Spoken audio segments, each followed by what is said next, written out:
Hello everyone and welcome to iExamB. So in this video we are going to talk about the NIC recruitment for scientific and technical post 2023.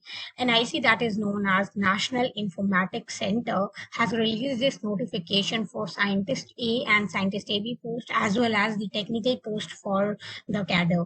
Now the thing is, like, who all are eligible, who all can write this exam, what are the age limits, what is the syllabus. There are so many unsaid questions which you guys might be having in your mind when you first think of this particular notification. So in this notification I'm going to talk about all those points. Stay till the last of the video because we are having one announcement to make that will be very helpful for you all. So for that particular matter I will start for the recruitment information which is there in the notification. I will show you the syllabus, also how you have to prepare for the exam. We are all going to discuss about those things. Let's start the video without wasting any time.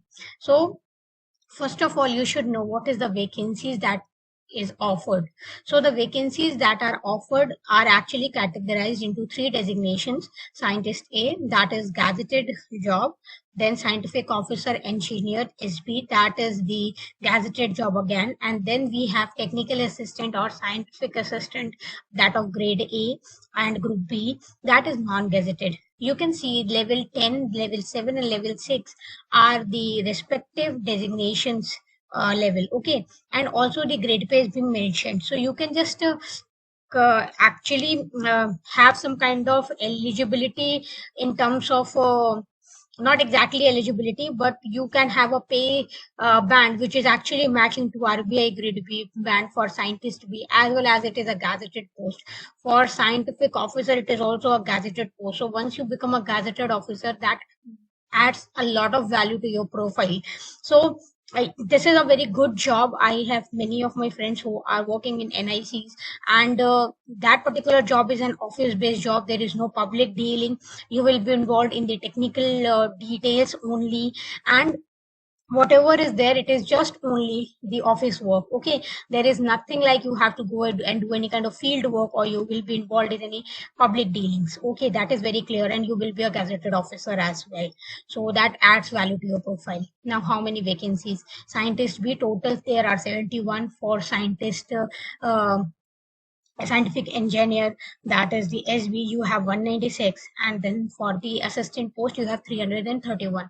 For all the three designations we have separate set of syllabus, separate kind of recruitment process, but the notification is same. In this particular notification only you will get the details of all the three designation. Now you can just check out your particular category, either you are from general or SC or ST or OBC or AWS, or you are under some PWD quota. So you can just check your detail, how many vacancies your particular reservation or non-reservation candidates are having. So you can just check out that thing and can get an idea for the vacancies. Now let's come to the next thing, that is the date, which is very important because you have to apply within that range only. As of now, they haven't released the examination date. They have only released the application timeline, which is from 4th of March 10 a.m. to 4th of April 5:30 p.m. It is not 12 AM or PM to be exactly said. There are differences. Mostly in other exams we wait till 12 o'clock in the night, that okay, we can apply up till that time, but no, here it is mentioned as 5:30. So on the last day you will have only till the evening. Okay, so please do make sure that you apply within the range, because many a times your payment status get failed, and many a times your transaction gets stuck. So that particular kind of situations arises when you're not able to get the status as successful in your application. So don't wait for the last day. I will say start your application to get the preferred center for the examination as per the notification. Now again, I will mention the timelines, that is the 4th of March to 4th of April. You have to make sure that you have a valid email ID and an active mobile number to proceed for the application. Other than that, what is the eligibility criteria? So in this particular thing, you can find the eligibility criteria. For scientist B, you can see they have opened a lot of categories to be applicable for application. You can have a bachelor degree in engineering or BTech, or Department of Electronics and Accreditation for computer courses, B-level courses, basically associate member of Institute of Engineers, graduate institutes of electronics and telecommunication engineer, or you can have master's degree, that is MSc, or you can have master's degree in computer application, that is MCA. You can also have master's degree in engineering, that is ME or MTech. Also, you can have master degree in philosophy, that is MPhil in the field as mentioned below. So all these degrees are applicable in the below categories, that is electronics and communication, computer sciences, computer networking security, computer application, software system, information technology management, informatics, computer management, cyber law, electronics and instrumentation. You can just fit into any of these, and if you are fitting in any one of these having the desired degree, you can apply. Okay, then the second one is for the scientific officer and the scientific, or you can say the technical assistant. So here you should have MSc, MS, MCA, B or BTech in the any of the combination which are listed below. Here they have decreased somehow the fields which are allowed, and they are only maintaining electronics communication, electronics and telecommunication, computer sciences, computer and networking security, software system, IT and informatics. So there are many people like cyber law, electronics and instrumentations are not basically allowed. So you just find in which category you actually fit, and then you can apply. The most special part of this particular drive is that they require no experience. So if you have an experience, that will add value to your profile. But if you are a freshie, or if you're a freshie, you don't even need that thing. Okay, so no experience is required for any particular post, that is the scientist B or scientific officer or the assistant one. So they all are the jobs for the fresher. So the people who have just got graduated, they are fit for this particular job role. This notification does not come every year so frequently, but you can just see that this year they have come up with a lot of vacancies, so you should definitely give it a try. I will give a good reasons for women candidates to apply to this particular post in the later part of this section. Stay tuned with that. Now the age limit. Age limit should be as on of 4/4/2023. That is up till 4th of April. What is your age? That will be counted for the recruitment process. For the general category, for all the posts, it is 30, and respectively there are some kind of age relaxation given to other categories. Okay, for the ex-servicemen, it will be depending upon the kind of service they have served and how many service years they have served. Okay, so this is about the age. So if you are below 30 for the unreserved category, then definitely you can give it a try. And then anyone who is fitting into the age criteria as well, they can also give it a try. Now the application fees. This was the point that I was talking about for the women candidates. You can see for the women candidates specifically, for any of the category, they are not going to pay anything for the application. Okay, so this particular application fee is definitely not refundable, and the general people, only basically general boys and the OBC people other than mentioned in SC, ST, PWD category, they have also the EWS one. They have to pay this 800 rupees. That is as per the inclusion of the taxes. Now, there are 3 posts. If you want to apply for all the 3 posts, you have to pay 2400 in overall. You have to pay 800 for one specific post. Okay, it has been mentioned that you can apply for more than one post, given that you have to pay for that much amount of money. So candidates who are applying for more than one post needs to pay rupees 800 for every post. Okay, make sure that this is clear. If you are applying for all the 3 posts, you have to pay 2400. If you are applying for one post, you have to pay 800. Otherwise, you have to pay 1600 if you are applying for 2 posts. For women candidates, for SC, ST or for PWD, you can apply for all the 3 posts or any one of your choice without giving any fees. So this is one of the perks that you guys are having. I will say please fill the form and try for this opportunity. Nobody knows when the opportunity is going to get converted into your dream job. Now check for the selection process. So in the selection process, how it is going to be happening? It is going to happen via 2 phases basically. One will be your written examination followed by your interview. During the interview, you will have your DV, that is the document verification. So selection of the scientist B thing, and for scientific officer, okay, that will be done through written examination. Also, for the scientific post A, you will have to pass the written examination. Okay.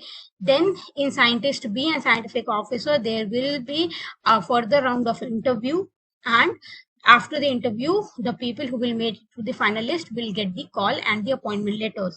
For the technical assistant post, you do not need to go through the interview round. In the technical assistant, there is only one written examination that will have 120 questions to be answered in 3 hours in English only, and there will be the questions from the technical area of 65%, 35% from the generic area like quants, English, reasoning, and general awareness.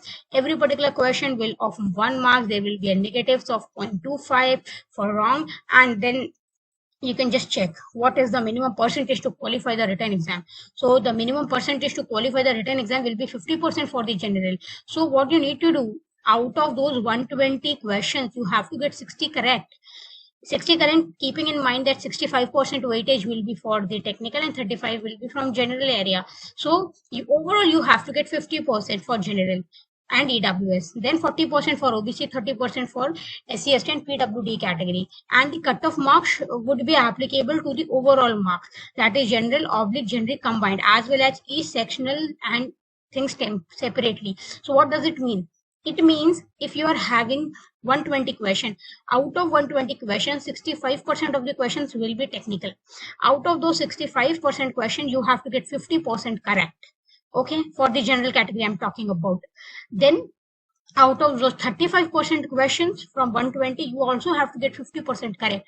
So get the 50% done in sectional area as well as in the overall area. Then you will be able to proceed for the interviews. So this is the minimum percentage that you need to qualify. Okay, so they are setting the minimum percentage. It means if you qualify for this thing, definitely you are in the interview. But ultimately the rights are within their limit only. So if more number of people will qualify, they can begin with the merit section as well. Now the thing that I mentioned earlier is the same here, which is mentioned. So only the shortlisted candidate based on merit, position and reservation policy who have qualified the written examination should be called for the interview. And now the final selection for the appointment will be based on both the written examination and the interview with a weightage of 85:15, right? So this will be your entire recruitment process. You have to get 50-50 for general category, 50-50 in all the generic section and the technical section. At the same time, you have to come on in the merit positions. Now, the scientific and technical assistant, they do not need to give any kind of interviews. What they need to do, they just need to give the written exam. The final selection of the eligible candidates for the appointment shall be based on the merit, position, okay, arrive from the performance of the candidates in the written examination. So for scientific assistant and technical assistant, you do not need to give any kind of interview. It is interview free or interview excluded kind of job. But for scientist B and scientific engineer SB, you have to go through this process of the interview as well as the written test, because these are the gazetted positions. Now coming to the next thing, that is the main crux of the entire recruitment syllabus. So if you will see what is the format of the exam. So format of the exam is basically divided into section A and section B. Coming to section 8 is generic, logical reasoning, analytical reasoning capabilities, quants and general aptitude. Okay, so they are just going to focus on the QRE part moreover. Now the section B is the technical, that will deal with the computer science. Now the total duration of the exam will be of 3 hours, having 120 questions, right? Now just see what all things are there in the syllabus. There are 3 to 4 topics which are actually not exactly the part of computer science, but they have mentioned because they might need it, that kind of expertise with the job in the organization. So for that matter, they have kept the electrical engineering and one of the topic that is called as analog and digital communication. Many, or you can say every computer science graduate is not so much comfortable with these two topics, but apart from that, every topic is doable if you have prepared for GATE kind of exam, or if you have even seriously studied your curriculum of the BTech or any particular thing like MCA or MTech, you might be very familiar with these things. Okay, so these are okay topics which you have read at least one time. You just need to brush up those topics and you need to come to a practice thing. Okay, now take a look to the syllabus. You can pause the video, take a look at the syllabus, or you can go and download the notification, take a printout of the syllabus, do whatever feels correct to you. Now this is about the syllabus. There are many things like cloud technology, cyber securities, and emerging technologies like blockchain, AI, concept of IoT, which are not actually the part of the curriculum that we have in universities. Okay, but anyhow, you will have the help from our side that we are going to reveal in the end of the video, that how we are going to proceed for this NIC exam. Meantime, you can just take a look on the syllabus. This was the syllabus for the recruitment for the post of scientist B. Now we are going to focus on the syllabus. This syllabus is different. The syllabus for the scientific officer and the technical assistant is same and different from the scientist B grade job. Okay, now here also the pattern is same, generic and technical, then duration 3 hours and number of questions 120. You can see they have released somehow their syllabus. They have shortened up the syllabus. In the previous syllabus, you were having 15 chapters. Here you will be having only the 10 chapter, given that you will not be in a need to study the electrical and the analog part of the previous syllabus. So this is about the syllabus difference between both the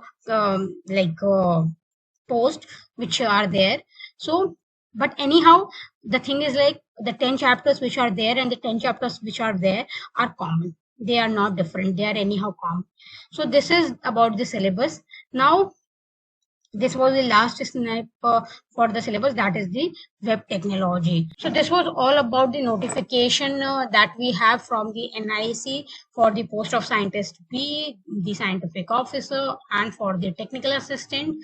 Now the next thing is like how to proceed for this exam, how to make best utilization of the time that we have before our actual exam hit on. So we are coming up with an webinar, and that kind of webinar session will be with those who will be who will be willing basically to take the session. Okay, it is not that kind of open session. The people who will register with us in the future, they will get the opportunity to have that session. We are going to conduct that session in this particular weekend only, that is upcoming Saturday or Sunday. The more details will be revealed to you in our exam week community. Stay tuned with us for that detail. Whenever the Google forms will come up for the registrations, please do fill up those forms and get onboarded with us. There won't be any cost charged for you for this particular session. It will be totally free. So you just need to register with us and get your queries answered in that particular session.